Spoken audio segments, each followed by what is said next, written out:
We're going to go ahead and start the webinar. My name is Travis Albee, and this webinar is the Inflation Reduction Act, CRE tax savings through green capital improvements. Little play on words there. We could go to the next slide, please. Well, we have a great agenda today. We're going to talk about the value of building green. We're going to talk about the Inflation Reduction Act, Section 179D, tax benefit, bonus depreciation and cost segregation, my specialty, green zip tape, and we'll wrap it all up. Now, I do want to mention that we have an intake form link for a free review for green tax savings. It's in the chat. So if you go to the chat, you'll see that form. Now, during or after the webinar, it only takes 5 minutes to fill out. If you want us to review any of your properties, just access that. Next slide. All right. Again, my name is Travis Albee. I'm the principal consultant and founder of Tax Savvy Real Estate. We are direct sales reps and consultants of national firms like CSSI, Green Economy, Taxonics, providing niche, valuable tax benefits for real estate investors that typically stem at the asset level. And then we work with the investor, their advisors, their tax professionals to implement those in their tax return. Next slide. Brian. Take it away. So my name is Brian Broussard. I am a executive VP at CSSI. I oversee our 179D and R&D practice. My background is in architecture. That's what my degree is in. And I worked for a few architecture firms back in the early 2000s. And then 2008 and 9, when the economy went south, forced a career change. So I got into tax consulting and green design and green tax benefits, and been doing that for about the past 15 years. All right. Marika. Good morning, everyone. Thanks for joining us. I'm Marika Erdely, founder and CEO of Green Economy. Green Economy is an energy consulting and construction company. We focus on compliance reporting for city and state regulations, and we do prepare energy and water audits, and we're contractors, so we do work in buildings. My background is financial. I was an accountant for 30 years, so my perspective is always the money. Thanks for joining us. I focus on money too, by the way. I think we all focus on money, which is why we're all here. All in favor. All in favor of that. All right, so I'm going to kick it off here. Let's talk about the value of building green and what is important. So let's talk about that there are free sources of money. Right now, there are utility incentives, state incentives, and federal incentives available for building owners. So there are sources of free money from new construction and major modifications. So one of the most important things to look at is actually think ahead and strategize. And that's what we're hoping that this webinar will offer you, that perspective of looking not only backwards in the present, but also into the future. So many of these utilities provide incentives to increase the efficiency of your design in new construction or when you do a major modification. And why is that important? Because we're going to get into that. But also right now, there's the Inflation Reduction Act, which was signed into law by President Biden at the end of 2022. And that Inflation Reduction Act, also known as the IRA, has all kinds of cash flow opportunities for building owners. And that's what we're going to talk about. And it's mainly for projects that have, one of the main ones are projects that came into play after January 1st, 2023. But also Brian's going to go back a little bit and look at the prior Section 179D, which is one of the deductions available. But we're really very excited about this opportunity with all these tax benefits that we're going to get into. Next slide. So why do it? Because why high performance buildings make economic sense. So what we're looking at is how do we get to those numbers is basically tax benefits use energy models to identify what that funding opportunity is. If you're going to build above code, then you're going to have, there's certain value that comes with that. Why? Because high performing buildings cost less to operate, right? The NOI on that is going to be much higher. There's also favorable financing. SBA has green loans. All kinds of different banks have opportunities to have a better financing rate. And then there's also investor appeal, right? ESG, if you're paying attention to that, ESG standards are really focused on efficient buildings. So that's driving the market as well.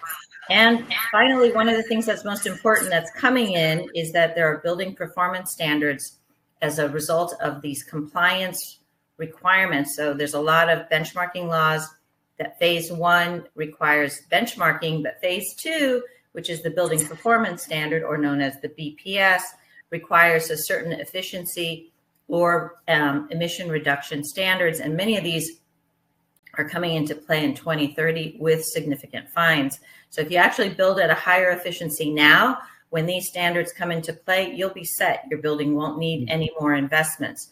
And at the end of the day, a higher NOI, right, means a higher asset value, higher rents, and occupancy rates. So it makes economic sense. Next slide. So true. So let's talk a little bit about what the Inflation Reduction Act is. It's a federal law that came into play at the end of 2022. It's effective January 1st, 2023, and it's mainly driving building owners to make efficiency improvements in their buildings and then receive tax deductions and tax credits for that.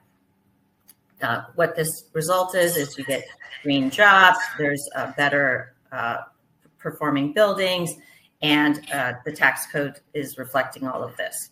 So one of the things that we're talking about is the IRA. Like I said, you can fund past improvements, present and future. So it's important to consider, projects that you've completed in the past. Maybe there's money out there for you. And then what we have is Section 179D is what we're going to talk about. I'm going to talk about a little bit about the investment tax credit. And then there's also 45L for new construction of multifamily and residential. We're not going to get into that, but if you're interested in that, please ping me and we can get into that. Next slide. So here is a little bit of education on what are the differences in tax benefits. So tax deductions, for those of you who aren't sure, somebody needs to mute. Okay, tax deductions are reduce your taxable income, which indirectly affects your tax liability, right? You got your income of your property, and these are deductions that are going to come off of that to reduce your adjusted gross income, which is what your taxes are calculated on. So Section 179D, cost segregation, bonus depreciation, and green zip tape. We're going to talk about all of that today. Those are tax deductions versus the tax credits, which actually reduce the amount of tax you owe dollar for dollar, right? That's an immediate cash flow to you when you file your taxes. That's that Section 45L I talked about for new construction, residential. There's a research and development R&D credit for business, and there's the investment tax credit for renewables, which are solar PV and battery storage. Next slide. So we're going to get into some of those other ones later with Travis and Brian, but what I thought I would just show right here is just a case study we had for a solar PV system on a retail property. Now, there's not a huge amount of coverage, unfortunately, on this property because there are a lot of HVAC units, as you can see, which is a prevalent problem we have in many existing buildings. But even here at $190,000, there's a federal tax credit at 30%. There's a 10% federal tax credit, which is a community solar, which is a temporary. There's federal NACRS, bonus depreciation state. Payback period is 4.6 years. The net solar project cost here is $51,000. So 73% of this project is covered by tax benefits. That's a pretty good deal. And because of this investment in your property at a 5% cap rate, we're seeing a $288,000 increase in the value of the property. So not only are you reducing your operating costs, you're getting to take a lot of the costs of this off your taxes, you're also increasing the value of your property. It's kind of a no-brainer. Next slide. I do want to throw in another polling question here so that we can see who our audience is. Let me add that. What kind of real estate are you involved in? Look in the chat. We'd like to know what kind of real estate that you're invested in or you advise or manage. That would be helpful. Thank you. All right. Now I'm passing this to Brian. Great. Thank you, Marika. Appreciate that. And thanks for the information. So what we're going to do is we're going to hit on 179D, some of the changes with the Inflation Reduction Act, but also talk a little bit about prior to the Inflation Reduction Act and some of the benefits that were available for buildings that might have been put in service before 2023. So next slide, please. So what is the 179D tax deduction? Not to be confused with Section 179D. This is Section 1. I'm sorry, not to be confused with Section 179. This is Section 179D, which is a commercial building tax deduction, and it's available for people who install energy efficient systems, whether it's new construction or renovation of commercial buildings. There is also the opportunity for designers of these buildings that are government buildings to actually take part in this tax deduction as well, and we'll go over that over in the next slide. So who can claim the deduction? There's two sets of people that can claim it. One is going to be building owners, and the second one is going to be designers of commercial buildings that are non-tax paying buildings, so your government type buildings. First, when it comes to the building owners, since the 179D was put in play back in 2006, technically you can actually go all the way back to 2006 if you've never claimed the 179D deduction and claim it on a current return through a 3115 form change of accounting. So think about that when you're thinking about your past properties, that if you put something in service, in 2018 or 2015 or whatever tax year it is, there's still maybe an opportunity to claim a tax deduction on your upcoming return, no amending, just using a form 3115. The types of buildings we look at are going to be commercial buildings, as well as 4-story and taller residential. If it's under 4 stories when it comes to residential, it's going to fall under a different tax benefit under the 45L. And then recently in 2023, as part of the Inflation Reduction Act, REITs were added to the 179D qualification list. So now they can actually take part of that going forward. The second set of people that can benefit from the deduction are the designers of non-tax paying entity type buildings. So when you're talking about your government type buildings, your churches, your nonprofits, those are the types of buildings we're referring to. And the designers are the ones that create the technical specs. So you think about your architecture and your engineering firms, your MEP engineers. Those are the ones that are typically going to benefit from their energy efficient designs. And it's just a simple allocation letter that the government states that we're giving this design to this designer. I'm sorry, we're giving this deduction to this designer of our building, and they get to benefit from it. They do require you amend for returns. So there's a 3-year statute of limitations, unlike the building owners. And when it comes to the government entity, you do need that allocation letter. So we'll talk a little bit more about that on the upcoming slides. Next slide, please. Yeah, real quick. Sure. I just want to draw attention to, we put a link in the chat. It's an intake form for a free review for your property for all the services we're talking today for multiple properties, multiple construction projects. Only takes 5 minutes to fill out. You may want to fill it out later. You can fill it out now, but if you want to fill it out later, go ahead and copy and paste it out of the chat so you have that, and we'll also follow up with an email. Thank you. Thanks, Travis. So how does 179D work? It's actually a pretty simple process. Basically, our goal is to get to a 50% energy efficiency threshold compared to a base building of similar size. And the way we do that is the IRS has several different softwares out there that are approved to use.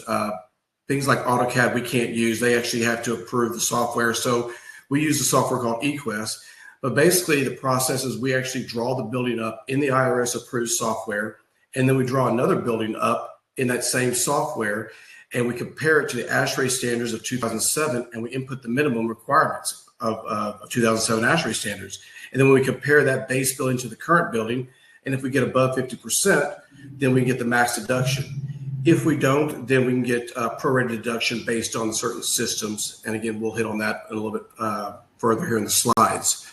Next slide, please. So one thing, Brian, so what you're basically saying is the base energy model that we're comparing against is ASHRAE, which is how buildings operate. 2007, which is really old, versus where the current code is, or what people are putting into their buildings in 2024. And that differential is generally coming in at about 50%, right? Because ASHRAE 2007 even has fluorescent lighting, so it's not even what the code is right now with fluorescent with LEDs, right? So that variance becomes 50%, close to 50%. Yeah, and even to kind of build off that, we're not looking, for people to just install these super energy efficient systems or, design buildings to be, LEED platinum. When we're comparing it to a base building with the ASHRAE standards of 2007, like you mentioned, LED lighting isn't even mentioned in those standards. So we're talking about something that is the minimum standards from 17 plus years ago. So what we're seeing is every new construction project that we're working on, they're all getting the full benefit. Even the renovation projects are getting the full benefit because everybody's putting in new systems, and these new systems, far exceed what the minimum requirements are, back from 17 years ago. So and that kind of leads into the next questions. Yeah, so it's just bringing free money to you. Absolutely. So the systems that we evaluate are going to be your lighting, your HVAC and hot water systems, as well as the building envelope. And think about the building envelope when you're talking about, the four walls of the building. We're talking about the doors, the windows, insulation. We're also talking about the roof of the building too. So if you're doing a renovation on a project and you're replacing a roof, that's going to fall under building envelope, as well as maybe upgrading the windows. So we're going to look at all these three different systems, and we're going to model all of these up in the IRS software and hopefully get to that 50% energy efficiency threshold. Next slide, please. So what are some of the changes with the Inflation Reduction Act? So starting, let's talk a little bit about before the Inflation Reduction Act. The deduction was about $1.80 a square foot, based on hitting that 50% energy efficiency threshold. With the Inflation Reduction Act, they now implemented what we call a sliding scale. So now as before where we actually modeled up three individual systems and they were about 60 cents a square foot each. And if one of those systems didn't qualify, you would lose that entire amount. Now that sliding scale is into effect. So whereas you may get close to 50%, before you would have taken, a pretty big hit on that deduction. Now you're only just taking a few percentage points off of it, and it becomes more of a prorated type deduction. So what are the deduction amounts? So it went from $1.80 down to the sliding scale of 50 cents to $1 a square foot for the standard deduction. But then they also implemented a bonus deduction. And what that basically is it's 5x, 5 times the base deduction, the standard deduction, for meeting certain prevailing wage and apprenticeship requirements. So what are those requirements? So in order to get that bonus deduction, the laborers and the mechanics that are working on the project, whether it's the GC or the subs that are hired, the laborers and the mechanics have to be paid the prevailing wage for the location where the project is being built. For example, New York, having a project built there, their prevailing wage might be much higher compared to where I'm at in Texas. So it's all based on location, and you can find that out looking at the Davis-Bacon Job Act. The second part is the apprenticeship requirement. And what that states is through a registered apprenticeship program, a certain amount of hours associated with that project have to be apprenticeship related. It changes, based on tax year. For 2023, it was 12%, and then for 2024, up to 15%. So if you have 10,000 hours on a project that are just laborers and mechanics, 15% of that would have to be apprenticeship related in order to qualify for the bonus deduction. We're not including administrative or project managers or superintendents, just laborers and mechanics. Next slide, please. So going back prior to the Inflation Reduction Act, some of the rules that we followed back then were, again, $1.80 a square foot. The types of buildings that qualified were your commercial buildings, because this is a commercial building tax deduction, including the warehouses and parking garages. When you think about a parking garage, you have lighting throughout, so we would actually focus on just the lighting of the parking garages and get a portion of the deduction associated with that garage just for the energy efficiency of the lighting. Again, multi-family properties that are 4 stories and higher can qualify for the 179D up to $1.80 a square foot. And then again, government-owned buildings can allocate the deduction to the designers of their projects. And then next slide, please. And then after the Inflation Reduction Act, for projects that started in 2023 and going forward, this is where the sliding scale comes into play, as well as the bonus deduction. A few things they changed was they got rid of the parking garages, so no longer did the lighting from the parking garages count towards the deduction. And the multi-story properties with residential 4 stories or more, those are still applicable.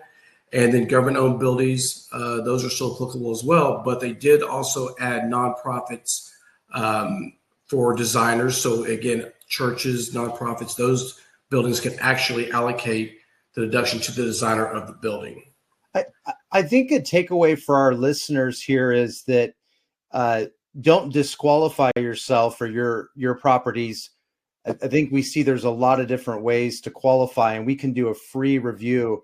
So we're giving you some of the nuances to kind of chum the water there and give the education we promised, but let us review it for you and see what tax benefits are available. Again, there's a link in the chat. Thank you. Absolutely. Next slide, please. So there is what we call a sweet spot for projects that started prior to the new law going into effect and finishing after the new law went into effect. And what the sweet spot is it allows for you to be grandfathered in under the older requirements pre-IRA of not having to meet prevailing wage and apprenticeship, but get the benefit of the new deduction, of the bonus deduction, since the project was put in service after the law went into effect. So what that means is if you had a project that started, in 2022 and it finished in 2023, since it started before the law went into effect and finished after, you can actually get, that $5 a square foot bonus deduction without having to meet the prevailing wage and apprenticeship requirements. There are some areas we have to look at to make sure it qualifies. 2 areas. This is an either or physical work test. So 5% of the building has to have been started prior to January 29th of 2023. So if you think about that, if you poured the slab, that's going to probably qualify. It doesn't include site work or anything like that, or dirt work or demolition. It starts whenever the building itself is being constructed or it's being renovated. Or if the physical work test isn't met, the safe harbor, which is regarded to the cost. So if you incur at least 5% of the total cost of the project, then you can also qualify for that sweet spot and get the larger deduction without having to meet the IRA labor requirements. So go ahead. Interrupting you there. So like we had a project, just so the audience can hear, we had a project where they started in 2022 and they changed out the chiller system, but it went into effect in the work was finished in 2023. It was not done in prevailing wage, but because of that 22 start, finish in 23, that project is getting the prevailing wage rate at $5 per square foot. So it's a huge deduction. So there are these sweet spots to consider that really make it like unbelievably beneficial to anyone who's done these kind of projects. And that project you're specifically talking about was a little over 600,000 square feet, 3 kind of buildings on the same campus. So that deduction is 3 million plus that they're benefiting from just from this study. Next slide, please. So the next few slides are going to be a couple of case studies, some real world case studies that I've worked on. This one right here has to do with the building owner and falling within that sweet spot. This was a 350,000 square foot manufacturing facility that was new construction that started in August of 2022 prior to the IRA going into effect, and then finished after it went into effect in November of 2023. The total construction cost of this was just under $30 million. When we modeled the building up in the IRS software compared to the base building, it came out to be 54.76%. So we achieved that 50% threshold to get the max deduction. In this case, our deduction rate was $5.36. You heard me mention $5 before, but every year we adjust for inflation. So they got a little bit more of a deduction for a 2023 completion date. The total deduction was under 1.9. And then the important part is the tax dollars. When you translate that deduction amount into what you're taking off that taxable income, that's almost a $700,000 dollar for dollar tax benefit that will reduce tax liability.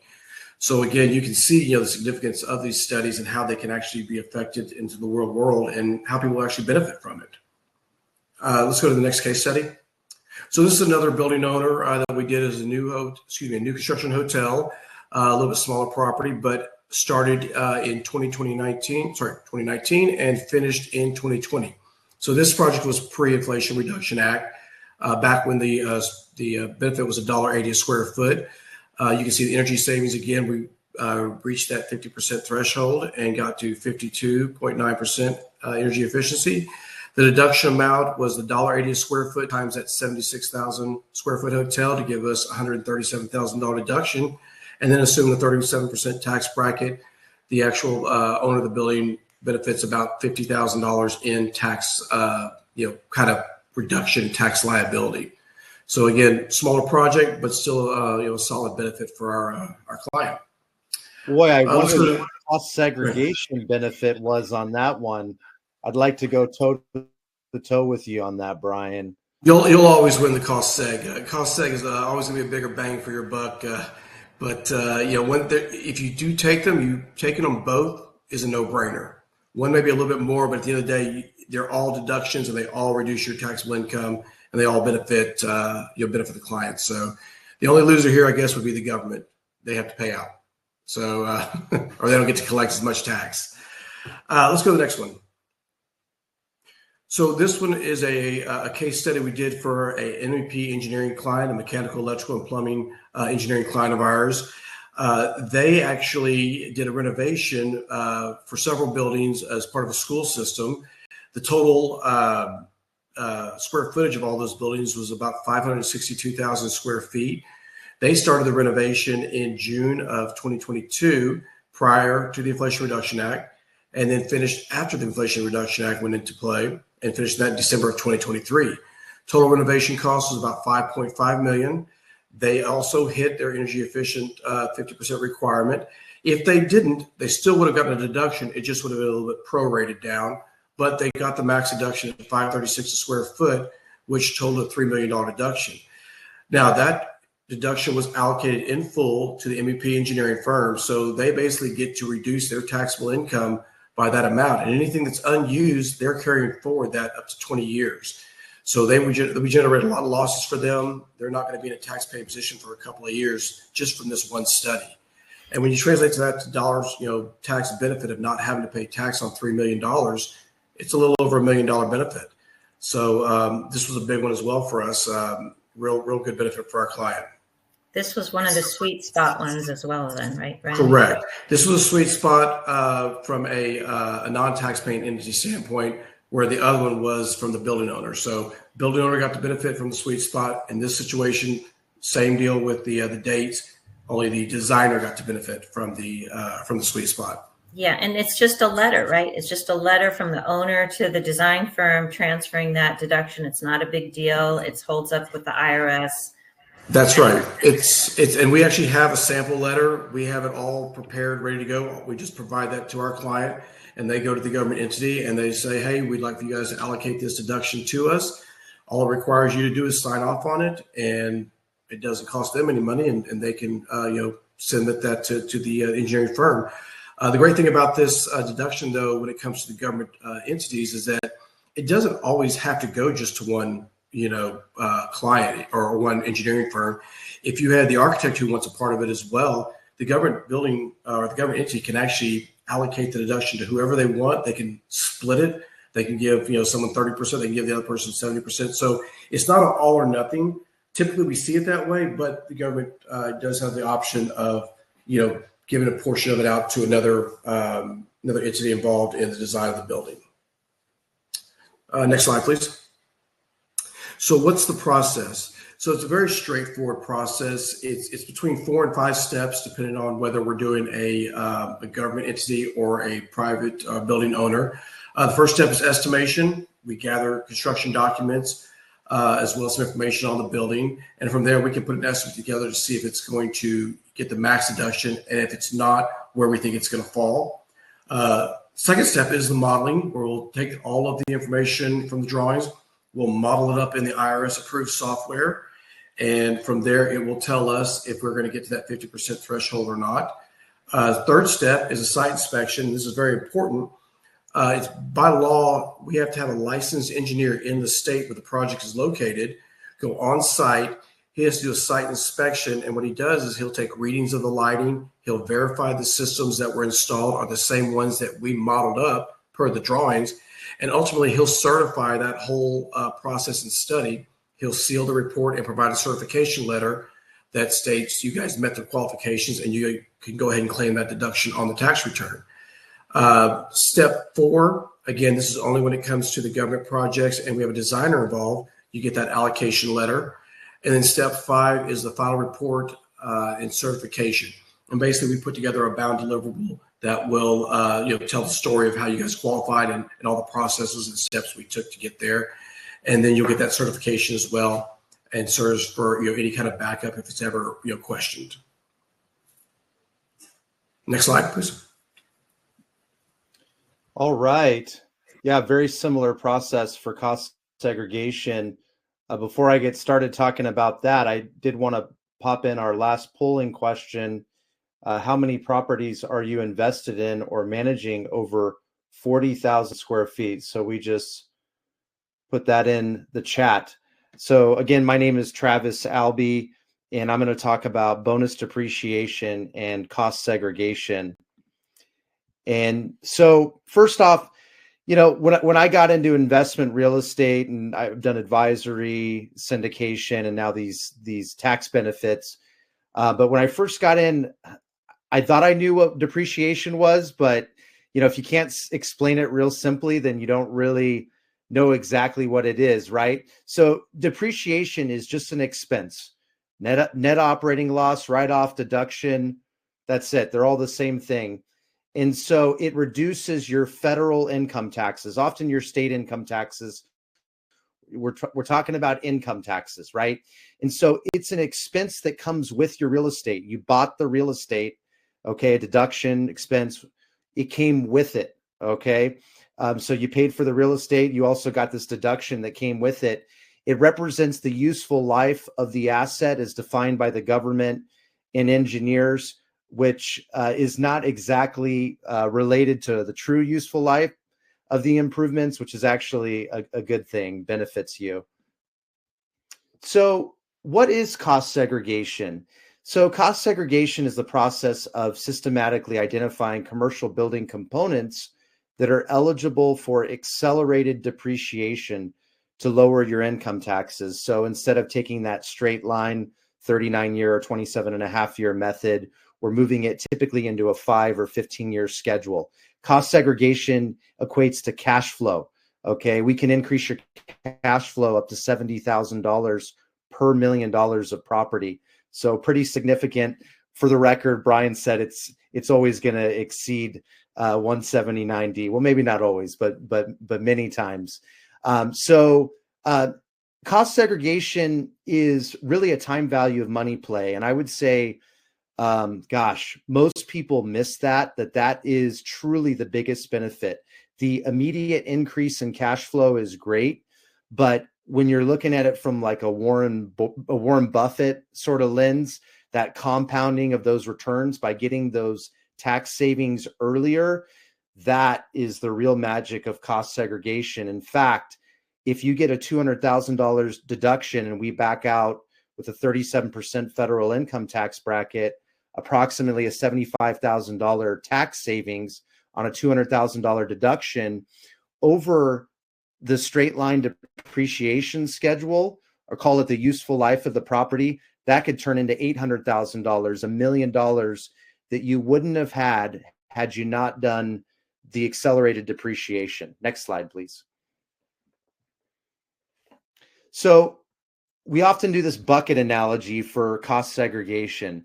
Okay, so we're moving again from that straight line bucket of 39 years for commercial, 27 and a half years for residential, like multifamily, and we're moving typically into a 5 or 15-year schedule.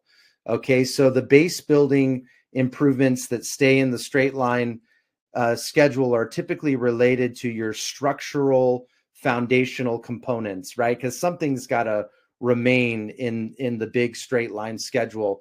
So we've got our foundation, walls, doors, some of the base HVAC, or a lot of the base HVAC, plumbing, electrical, building systems. But then we have these improvements that we can accelerate through cost segregation. We'll call them tangible personal property. Okay, so we've got specialty flooring, specialty lighting, cabinets, countertops. You can read my list here. And then a 15-year schedule. So that was a 5-year.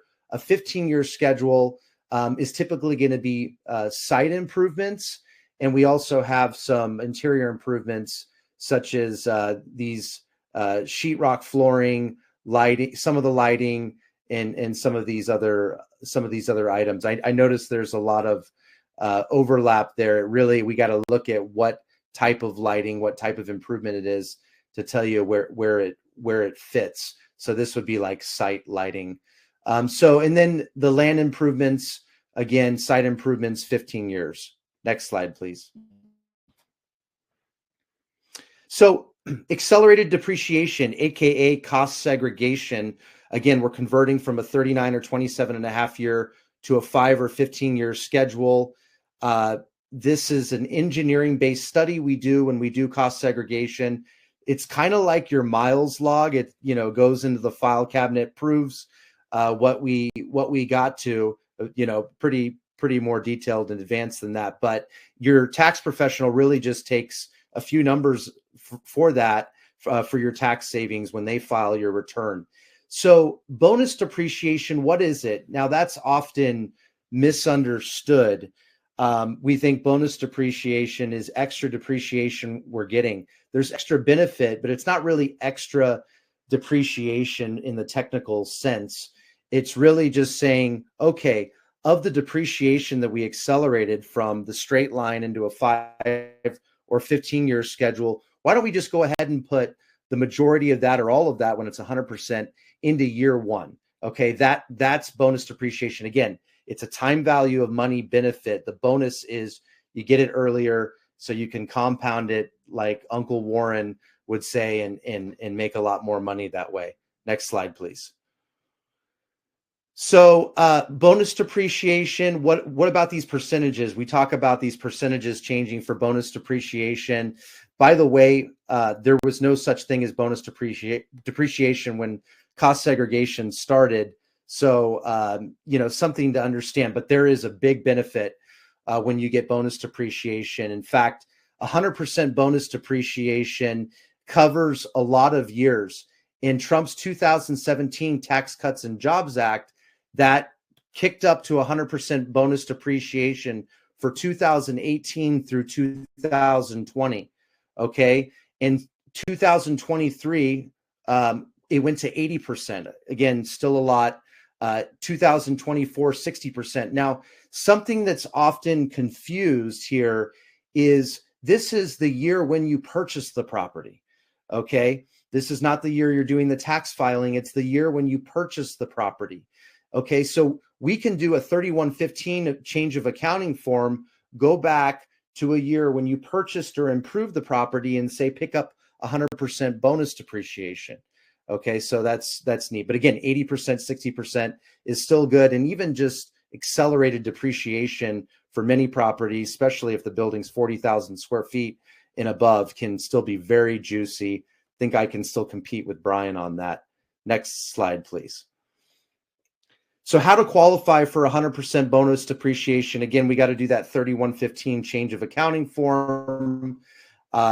If we have to look back, Okay. Otherwise, we don't need to do that. What that accounting form is basically saying is that we've got to go from straight line, if you were already doing straight line, to accelerated depreciation. Okay. So that's why we have to do that form. And this is what allows us to not have to amend a return. Nobody wants to amend a return if they don't have to. With cost segregation and 179D, you don't have to amend a return. The 3115 is very nice.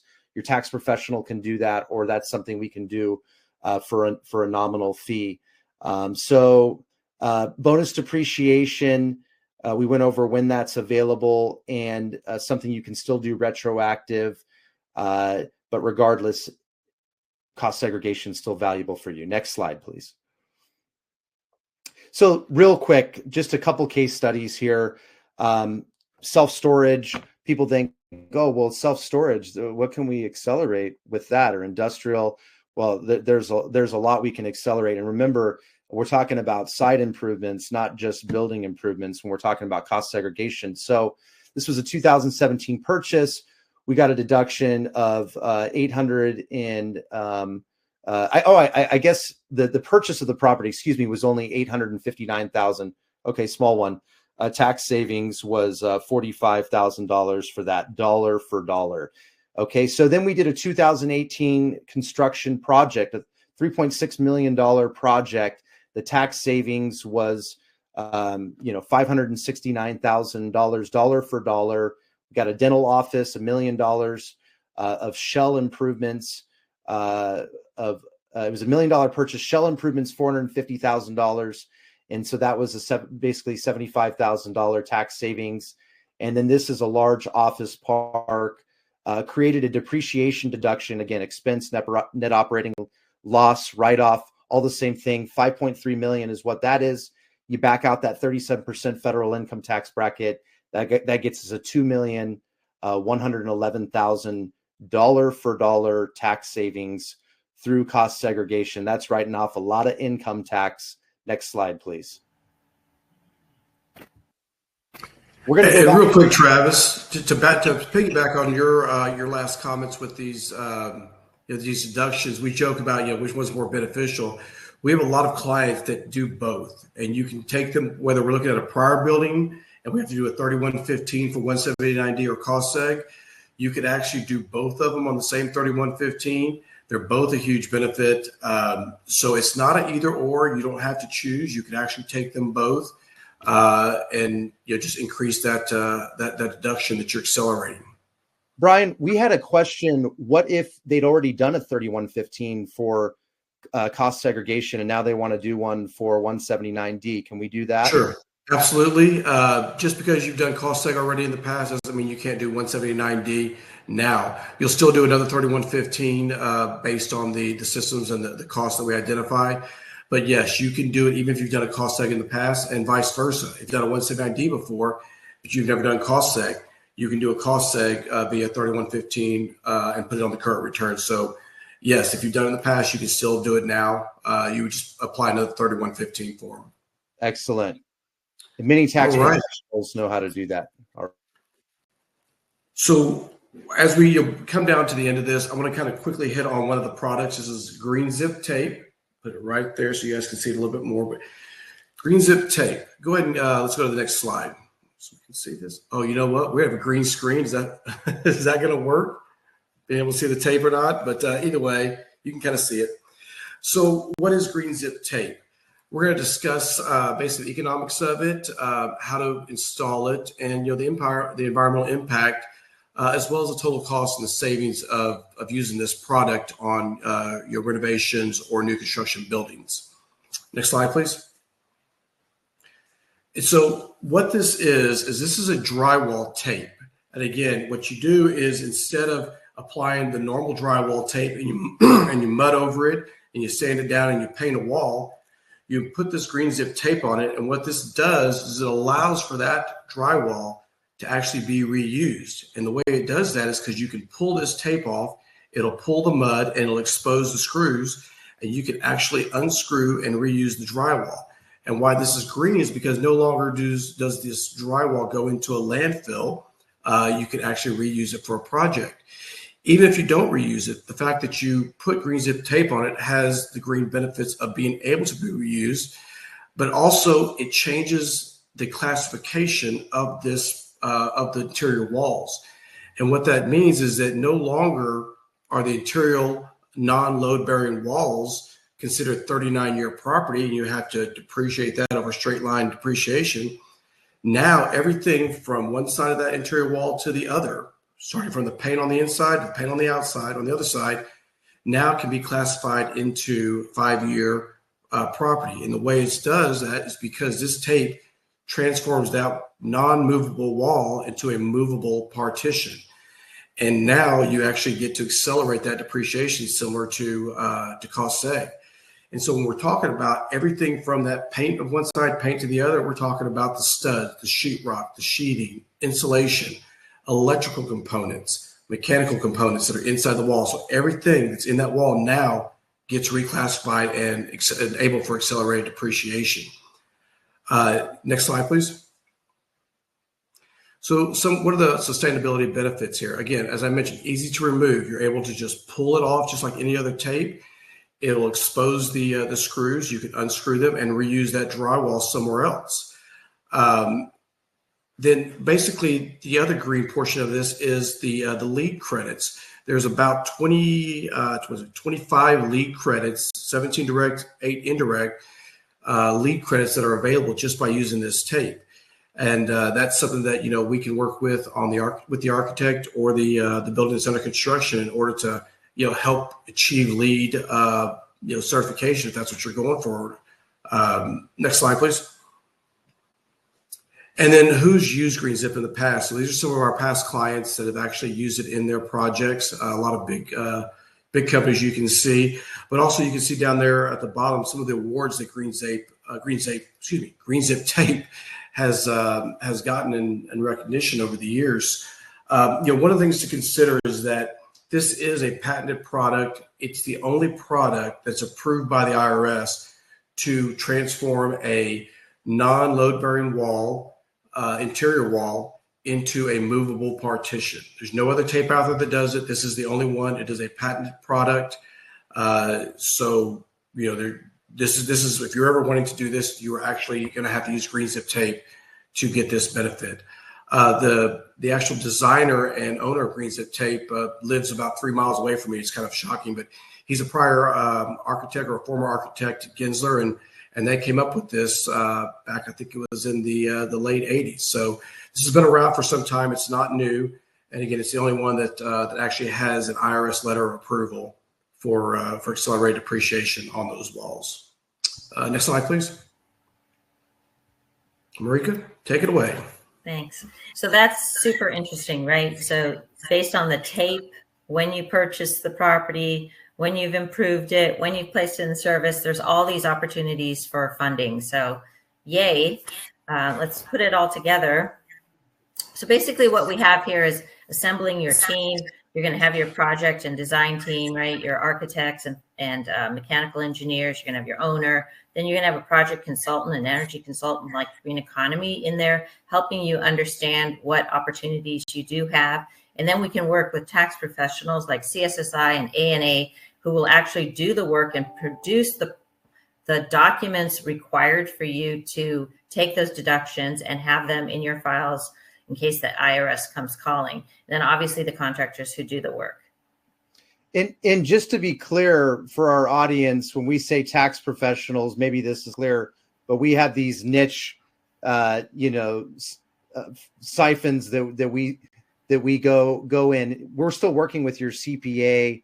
We call them the tax professional that files your return and of course is running the show, but don't want to be misconstrued with your CPA. Thank you. Right. The fact is that we have expertise in specific areas that perhaps the CPA doesn't. So that's the difference, right? All right. Next slide, please. So in summary, what have we learned? High performing buildings make economic sense, right? They're sources of free money for new construction and major modifications through utility and tax incentives. And if you combine tax deductions, depreciations, and credits, they can save you money and help pay for your green building projects. Next slide. So if you have any questions, let us know. We'll be on for a bit longer. We are here, and we will have, you'll have the opportunity to ask us any questions. If you have any, please put them in the chat.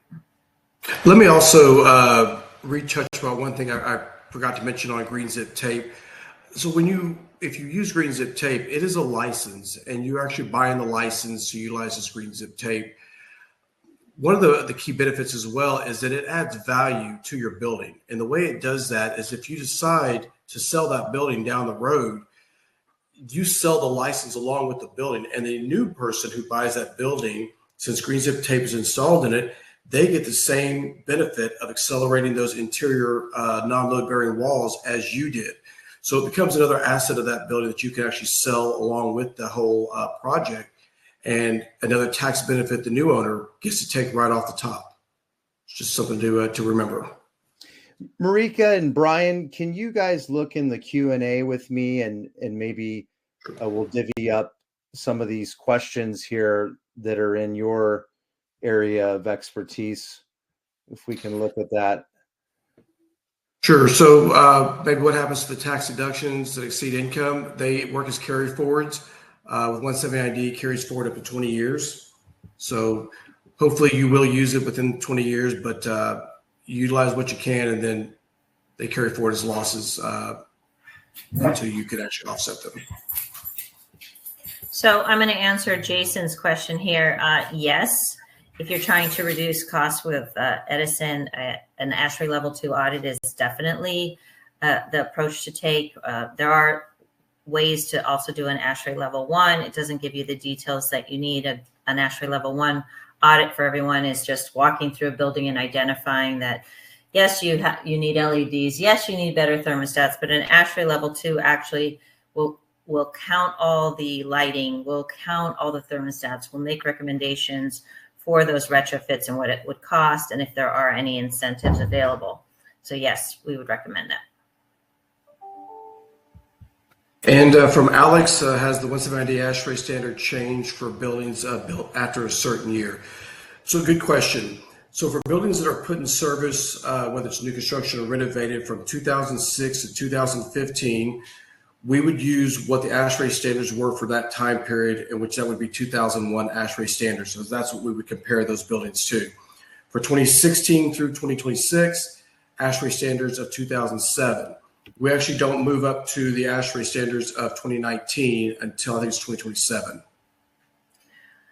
So also one thing to note, right, with Section 179D, after January 1st, 2027, that ASHRAE standard is now 2019, not 2007, right? So basically that difference, right? So what's going to happen is if you are going to be placed, if you are going to do work, you want it, and you're going to place your building into service, you want it to happen before the end of 2026, because starting in January 1, 2027, that ASHRAE standard that we were talking about, which was 2007, now jumps to 2019. So it's not, 2019 to efficiencies in 2027 is not going to be as great.